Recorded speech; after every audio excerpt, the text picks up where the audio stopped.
Assalamualaikum warahmatullahi wabarakatuh.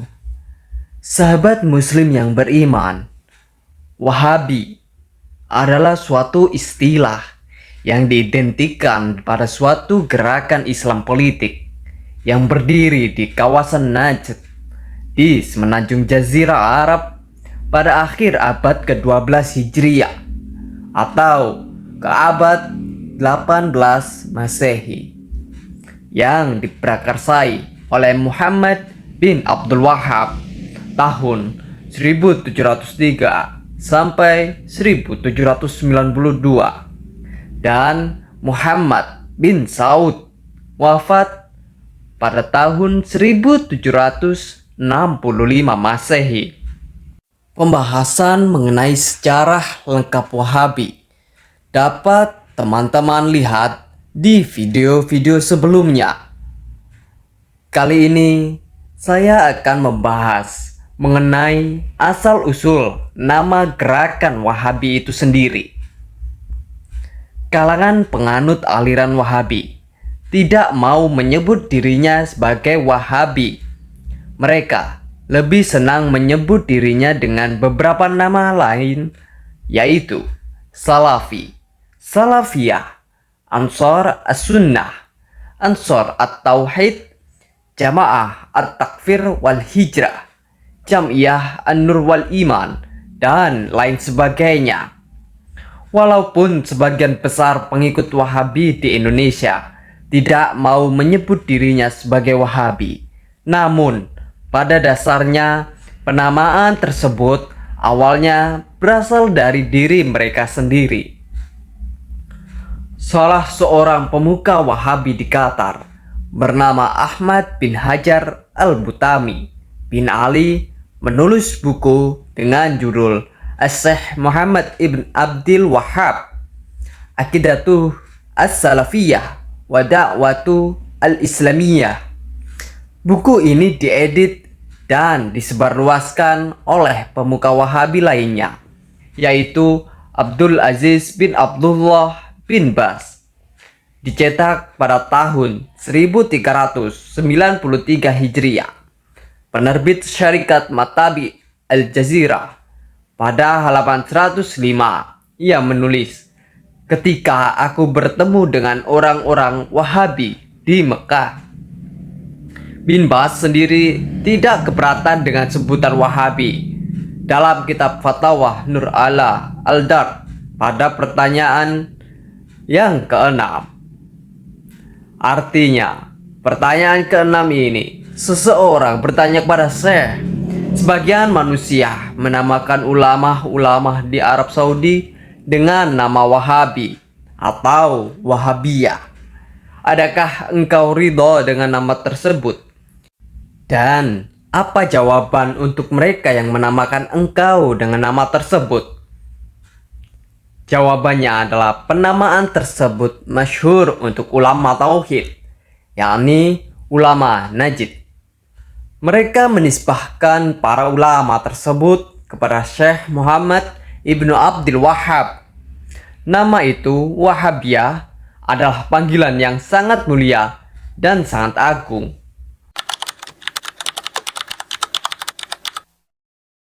Mengapa Wahabi tidak suka disebut sebagai Wahabi? Kelompok Wahabi tidak suka disebut dengan nama Wahabi dan tidak mau mengakui bahwa mereka adalah salah satu dari Wahabi. Mereka lebih suka disebut dengan Salafi dan selalu berkilah bahwa sebutan Wahabi itu untuk gerakan yang dibuat oleh Abdul Wahhab bin Rustum di Afrika. Ada banyak faktor mengapa mereka tidak mau disebut dengan Wahabi. Salah satunya adalah karena stigma nama Wahabi yang identik dengan berbagai hal yang negatif, ekstrim, radikal, tidak toleran, dan juga terorisme. Suatu label yang sangat tidak islami. Oleh karena itu, ketika ada orang awam yang bertanya kepada mereka, siapakah Wahabi dan Khawarij itu? Mereka akan berusaha mengelak dan akan menjawab demikian. Pertama, Wahabi adalah sebuah gerakan di Afrika yang didirikan oleh Abdul Wahab bin Rustum, yang juga disebut dengan kaum Ibadiyah. Itulah sebabnya ia disebut Wahabi, diambil dari nama awalnya. Kedua, istilah Wahabi tidak tepat apabila ditujukan pada gerakan yang juga didirikan oleh Muhammad bin Abdul Wahab Arab Saudi.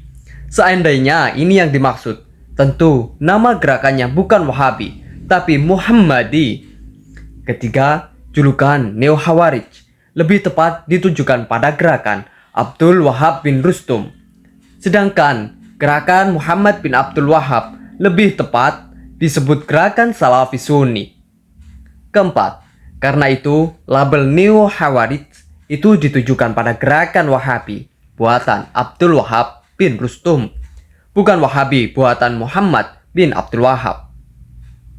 Alasan kaum Wahabi di atas tidak benar karena yang pertama, mayoritas ulama Ahlus Sunnah wal Jamaah atau Aswaja yang lahir pada masa atau setelah berdirinya Wahabi menyebut gerakan yang didirikan Muhammad bin Abdul Wahab ini dengan nama Wahabiyah dan Wahabisme atau Wahabi. Kedua, menyebut gerakan Muhammad bin Abdul Wahab dengan memakai Muhammadi atau diambil dari nama awal, seperti klaim mereka. Justru ini tidak tepat, karena nama Muhammad di kalangan orang Arab bukanlah nama yang unik. Banyak nama orang memakai nama Muhammad. Itulah sebabnya mazhab yang didirikan oleh Ahmad bin Hanbal disebut dengan mazhab Hanbali, bukan Ahmadi. Mazhab yang didirikan oleh Muhammad bin Idris Asy-Syafi'i disebut mazhab Syafi'i, bukan mazhab Muhammadi, dan seterusnya.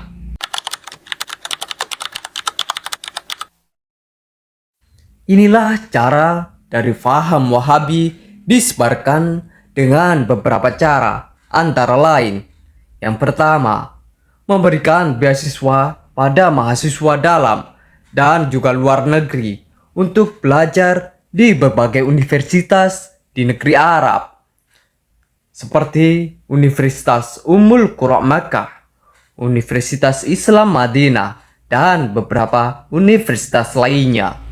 Cara ini sangat berhasil dan juga efektif. Mahasiswa lulusan Arab Saudi yang sudah pulang ke tanah air dan sudah menempuh gelar doktoral tidak saja berubah menjadi penganut Wahabi fanatik, tapi mereka juga menjadi pendakwah aliran Wahabi. Kedua, mendirikan universitas atau sekolah tinggi di luar Arab dengan pemberian beasiswa penuh pada mahasiswanya.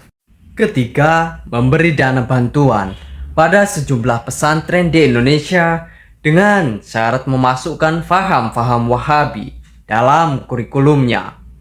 Keempat, melalui kader Wahabi lulusan Arab Saudi yang mendirikan pesantren dengan bantuan dana besar untuk mencetak santri yang berpola pikir Wahabi. Kelima, membeli hak penerbitan kitab-kitab turos, kitab klasik atau kitab kuning karya ulama salaf, lalu menerbitkannya dan menyisipkan karya ulama Wahabi ke dalamnya. Keenam, merubah secara sengaja konten kitab salaf Ahlus Sunnah wal Jamaah dengan kandungan yang sesuai dengan faham Wahabi. Ketujuh, membeli situs-situs internet yang memiliki pengunjung tinggi dan menggantinya dengan konten yang sesuai dengan faham Wahabi. 8. Membuat situs-situs tanya jawab agama, baik dalam bahasa Arab ataupun bahasa Indonesia. Itu tadi adalah cerita sekilas tentang Wahabi dan penamaannya. Wallahu a'lam bishawab. Wassalamualaikum warahmatullahi wabarakatuh.